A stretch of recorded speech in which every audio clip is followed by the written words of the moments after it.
First দিনের first lesson দিতেছে যারা বিজনেস শুরু করে বিজনেস করতেছেন, স্পেশালি যারা পেজ খুলতেছেন তাদের জন্য। দেখেন, আমরা যখন পেজ খুলতে গেছি, আমরা তো কয়েকটা এজেন্সি ধরছি। এখন আমাদের কিছু এজেন্সি আছে যারা আমাদের পেজে অ্যাড করে রান করেন, এবং যারা হইতেছে যে ছোট ভাই কিছু আছে যারা হচ্ছে পেজ অ্যাড রান করে, তারা আমাদের কিছু জ্ঞান দিত। জ্ঞানগুলো কি, যে কম দামে কাপড় কিনতে হবে, মানে 200 টাকার মধ্যে হইতেছে আপনার কাপড় কেনা, আপনার হইতেছে যে সুইং সবকিছু 200 টাকার মধ্যে যেতে হবে, যাতে আপনি 500 টাকা 600 টাকার মধ্যে কাপড় বেচতে পারেন। হ্যাঁ, এটার ফলে যেটা হবে, হ্যাঁ, একটা সার্টেন পিরিয়ড পরে আপনি কিছু কনজিউমার পাবেন, কিন্তু এই কনজিউমারদেরকে ধরতে হলে আপনাকে অনেক বেশি খরচ করতে হবে, অনেক বেশি আসলে প্রেশার, মানে আপনার নিজের প্রতি প্রেশার হয়ে যাবে এই কনজিউমার ক্যাচ করা।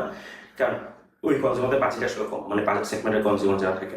এন্ড পরে গিয়ে যেটা হবে, আপনি আসলে আপনার দামটা বাড়াতে পারবেন না, এবং আপনার পেজ আসলে ওই ফেলের মধ্যে আটকে থাকবে, আপনার প্রফিট কখনো হবে না।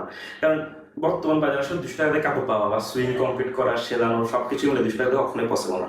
তো আপনার একটা কাপড় কিনতে মিনিমাম 300 400 টাকা পড়ে যায়। এখন আপনি যদি বাকি ফেলেন, আপনার আসলে অ্যাডের কস্ট গুলো আসতেছে না, আপনার ট্রান্সপোর্ট কস্ট, এই কস্ট সেই কস্ট মিলে অনেকগুলো কস্ট আসলে আপনি ক্যাশ করতে পারবেন না, কভার করতে পারবেন না। কিন্তু আপনার কনজিউমার যেহেতু গন্ডির মধ্যে এসে গেছে, মানে 500 600 টাকার মধ্যে হয়ে গেছে, আপনি আসলে প্রাইস রিস্ক করতে পারবেন না। সেই কারণে নতুন যারা বিজনেস শুরু করতেছেন, আপনি আসলে আপনার কনজিউমার সেট করেন, কোন ধরনের কনজিউমারকে আপনি দিবেন।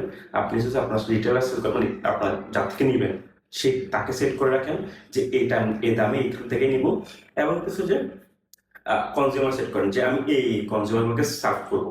তখন আপনি আসলে আপনার প্রাইস বা আপনার প্রফিট গুলো করতে পারবেন বিজনেসের জন্য। তো ফার্স্ট দিনের ফার্স্ট লেসন হচ্ছে এটাই, যে আপনাকে অনেক উড়ন্তে জ্ঞান দিবে যে দামে কাপড়ের দাম কমাও, এই কমাও সে কমাও, আপনি কাপড়ে কম্প্রোমাইজ করবেন না এবং দামে কম্প্রোমাইজ করবেন না। টাটা, সিয়া।